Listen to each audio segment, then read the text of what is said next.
really talked about my psoriasis in such a public and yet intimate setting before, and actually not many people have even seen my nail psoriasis, so this is something new and vulnerable for me. But this video is for younger Caitlin and anyone else who wants to embody more confidence and comfort within their body while living with psoriasis. I'm gonna cover a little bit about my own psoriasis journey and then pretty much go straight into it with the tools, products, and the process of my current at-home psoriasis nail care routine. Each section will have some of my favorite tips and tricks, and all the products I use aim to be as sustainable and non-toxic as possible. I've had psoriasis for over 24 years, and I've had it flare up in so many places. But I find that the nails can be the most vulnerable because they can be difficult to treat, and they're one of the first things that people can see, right? If you talk with your hands, if you just, I don't know, go about your day, it's not the same as if I have it on my elbows or other body parts that I can cover with a piece of clothing. I don't remember when the first time I got nail psoriasis. I'm thinking it was high school. Throughout the years, I've had it completely cleared. I've had one or two affected, but lately it's been more of a worse flare-up. It's manageable because of the routine that I thankfully crafted in 2019. My goal today is to help you feel even the smallest amount of relief from nail psoriasis. And I hope we can ease up on the stress and frustration that we may feel because of it. And decreasing that stress is important because we do know that stress is a contributing factor to psoriasis flare-ups. I want to take an important pause to say that I am not a medical professional. I hold a master's degree in public health, so I am so mindful of the ingredients of any product that I use and what I tell you about. We are in the process right now of creating a safe, positive environment and community, and it's a community that I hope is always willing to learn new information, always willing to admit when we don't know something, and always willing to admit that we don't know everything. Now it's time to start getting into it with the tools and products that I use. None of this is sponsored at all, and everything will be linked down below in the description. So I'm gonna start out with the three that you'll see here that are in the same brand called Sienna Byron Bay. It is an Australian brand, and oh my gosh, this is pretty much what kickstarted my routine. I found them back in 2019. I don't even remember how I did, but wow, it really changed so much for me. The first thing that I'll say about this company is that they make everything in a sustainable way as possible. They're vegan, cruelty-free nail polish, and the formula is the first to not have any nanoparticles in it. It is also made with natural sugarcane, cassava, cotton, and corn ingredients.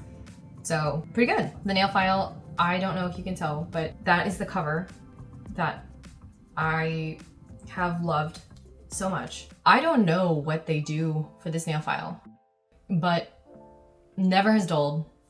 It is the main way that I actually cut my nails or shape my nails. Now, the thing about this glass nail file, it is so much better than, let's say, a nail file that is like this, because it has big grit, right? Like sandpaper. Some sandpaper are coarser, some are finer, right? This one has very fine grit. That is important because it helps with preventing breakage. Super important. Oh my gosh. If there is something that I would say is the most important out of all this, I think all of them are important, but this one, very, very important. This one is their nail strengthener. This has been a game changer for me. I'm just gonna read from their site. It's a clear coat and a base coat, and it's award-winning. It's formulated with AHAs to rejuvenate brittle nails, gently removes expired keratin, balances pH, and improves oil absorption for stronger nails. I can't tell you enough how much this gives extra support to my nails. This is the reason why I can have long nails like this with nail psoriasis. It's the only reason, because With my nail psoriasis, I've noticed sometimes it can be very thin and brittle, or sometimes my nails are thickened, and that is another symptom of nail psoriasis. The third one from this brand is if you wear nail polish. I've tried so many clean, non-acetone polish removers, and this one takes the cake, okay? Because there's only 3 ingredients. One of them is horsetail plant extract, and that is good for extra strength, nail growth, and hydration. Hydration! I do not use acetone anymore. It is very important to keep the oils in your nails because a lot of the things that can actually set off a flare-up is the dry weather. Hydration! I do believe that this one is so good in keeping it hydrated and again, adding to the strengthening feature. These two work so well together. I will also show when I take off my nail polish, it does not take a long time for it to remove my nail polish at all. And that goes for either from the nail polish from the brand itself or from old polishes that I'm trying to finish up and get rid of. To go along with the nail polish, I use these cotton pads very specifically. They're fantastic for skincare because you can put toners on it, make a mask out of it, good stuff. It's very thin. It is 100% cotton. It is chemical free, they are not bleached, and they are biodegradable. Because it's so thin, you actually use less product and it's way more effective. Another product that I do recommend is a nail buffer. To buff the nails is actually very important because when you have nail psoriasis, you can have pitting, and so that's when you have these little tiny holes or little divots. And when you put polish or when it catches the light, it can be a little noticeable. So a buffer will help with that. We do deal with thickened nail growth, and with that thickened nail growth, you can see any ridges that form. Buffing will help smooth it and allow for better application of polishes or top coats or anything like that for buffing nails. This one is from Bare Hands. I also got this in 2019. What I love about this is that it is also glass. It is not plastic. I've had it for years now, have had no issues with it. In this kit, what came with it was not this one, much bigger, but pretty much something to push the cuticles back. And also, I like to think cleaning under the nails. For that, it also comes with a cuticle oil. This cuticle oil, fantastic smell. I have the citrine one. There's 2 options, unscented for people who are sensitive to smells. Shout out to my family who are. I like that there's options. The scented one, I really do enjoy. It's very fresh.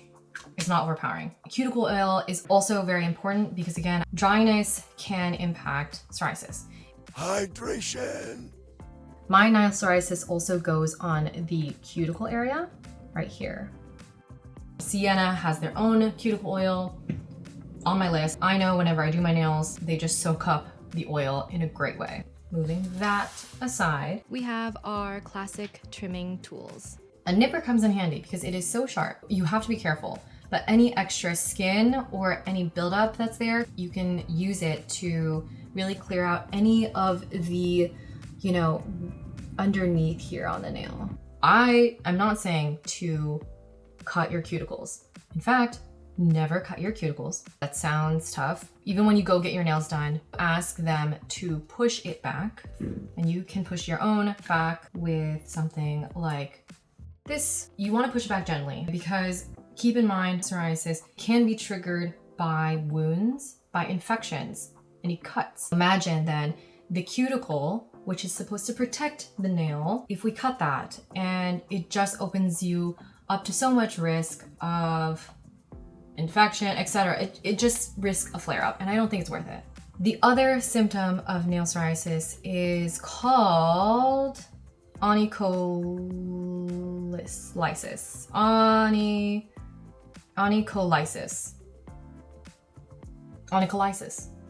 Onycholysis. I think that's what it is. Anyway, new vocabulary. That is when the nail separates from the nail bed. I do have some nails that are affected. I don't really actually use a nail clipper very much because this thing is so effective and actually really fast in getting my nail all the way down.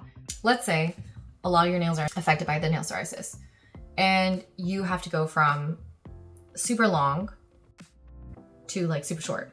So yes, I will use a nail cutter to trim it down and then shape it with the nail file. The last thing I will mention about the products are going to be polishes, for those of you that are interested. There are other brands that I also love using. This one is called Sundays. This is a very beautiful one. It's also 10 free from toxins that are usually in nail polishes.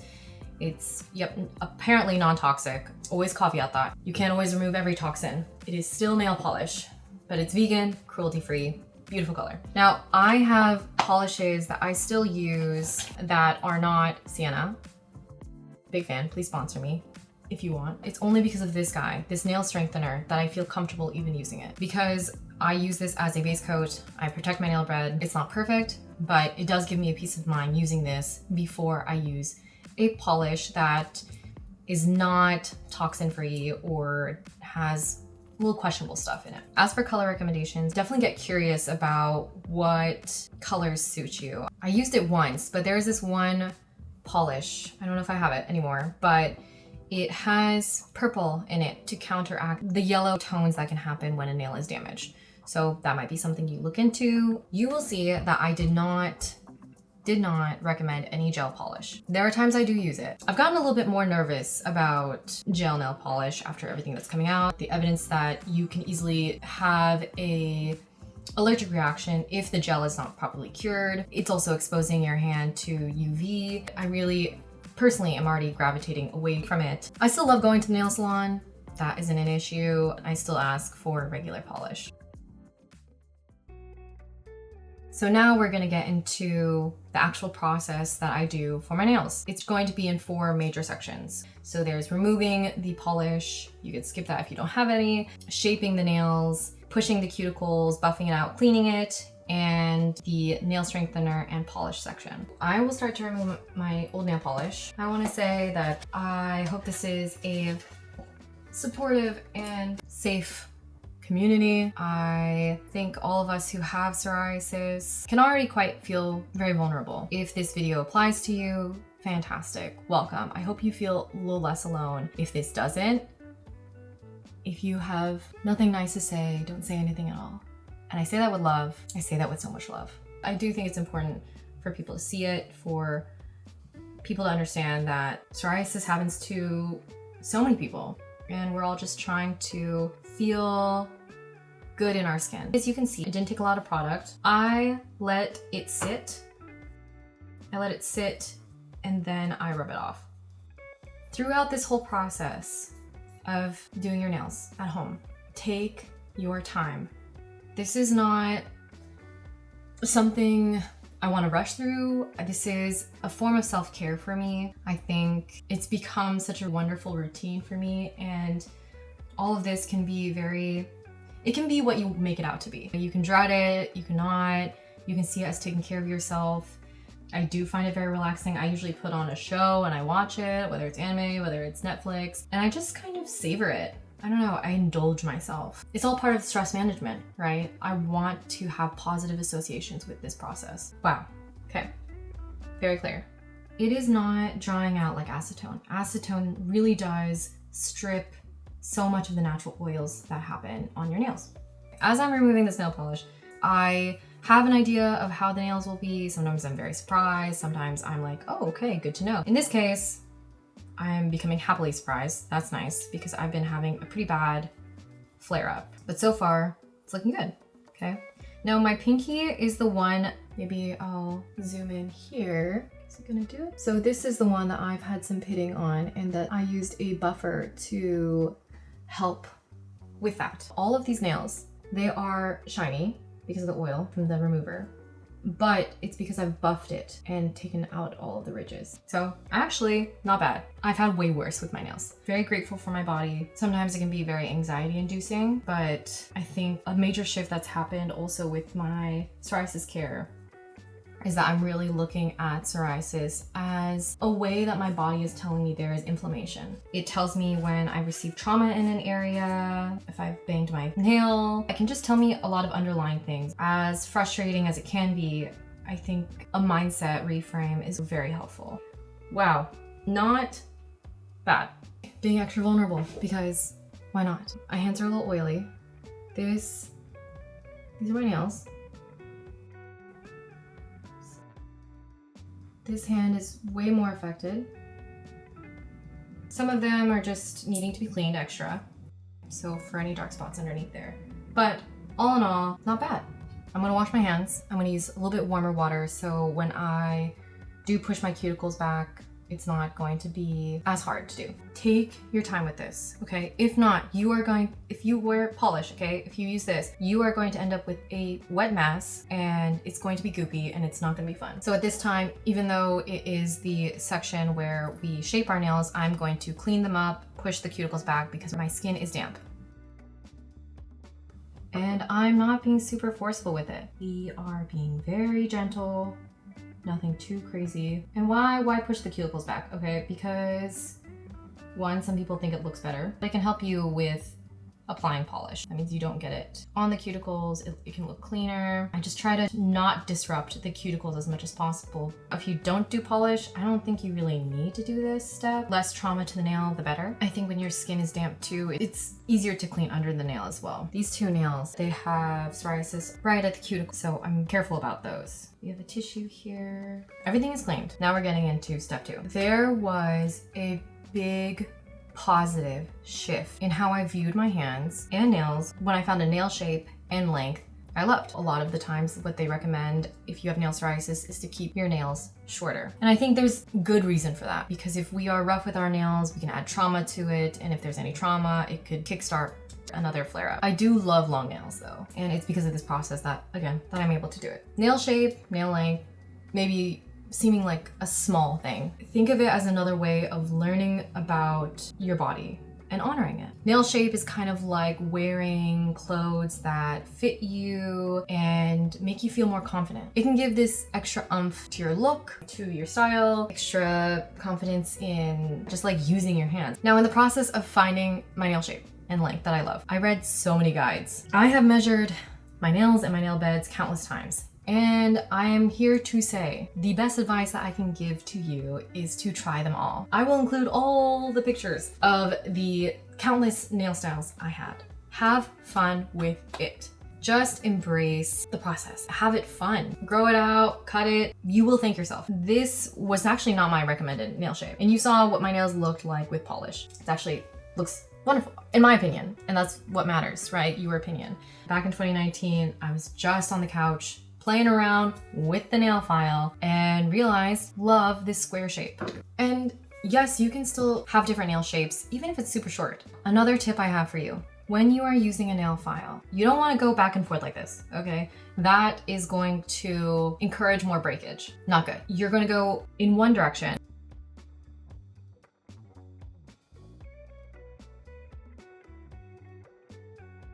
Especially with this nail file.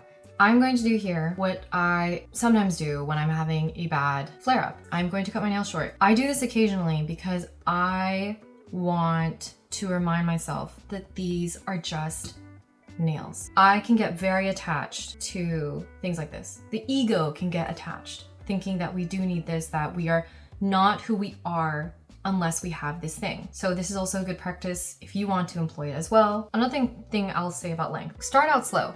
I started out before just being right where I guess the skin starts. I pretty much give myself this much to work with and then I will file it down. Now as I shape them, I go in and I kind of hold them where the cuticle starts and I check the length.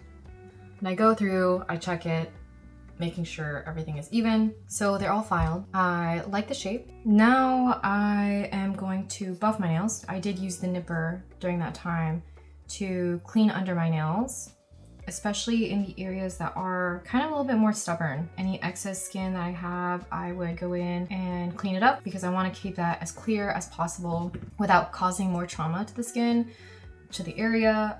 This one as well. I should show you the before. My nails are already still shiny from the last time I buffed. Another reason why I also like buffing the nails is that if you don't want to wear any polish or any cover on it. The shine is a nice trick of light. When I'm having a really good time or when I really want to take a break from polish, I will just truly buff my nails. I'll put the nail strengthener on and that's it.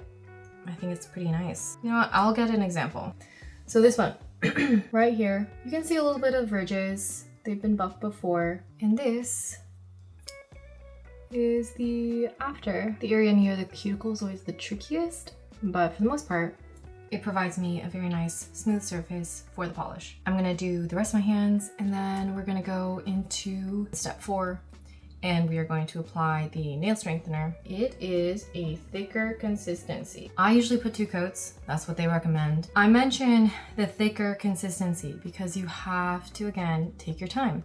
If not, it is not gonna dry well, it's going to be goopy, you know what I'm trying to say. So, let's do that. And it just really does go on so much easier when you have buffed nails. It doesn't highlight any of the pits that you may have or anything like that. And I think that's honestly really nice. First coat. Oh no, I forgot to show you.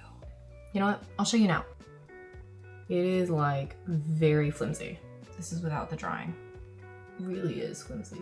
So the 2 coats are dry and let me see if I can get this to work. This is me pushing down hard, okay?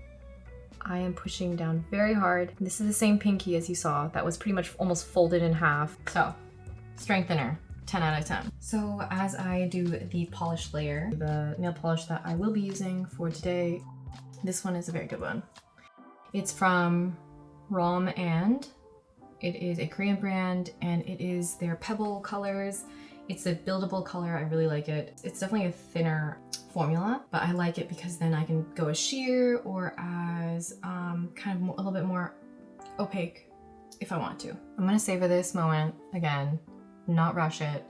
In the meantime, I thank my body for communicating with me and I'm grateful for just my resilience. If you found this video to be even a little bit helpful, please feel free to like down below so other people with psoriasis or those who have loved ones with psoriasis can find our community and grow with us. This is the finished product. Very cute, very simple, a little translucent. Anyway, thank you for making it this far. I hope this helps. I'm happy to be here. I'm happy to be open, vulnerable, honest, as authentic as I possibly can be on this platform. Comment down below if you have any questions, want to say hi, or have any topics that you'd like me to cover in my next videos. Then if you would like to see a next psoriasis care video, I will link it somewhere here, now or in the future. Thank you, everyone.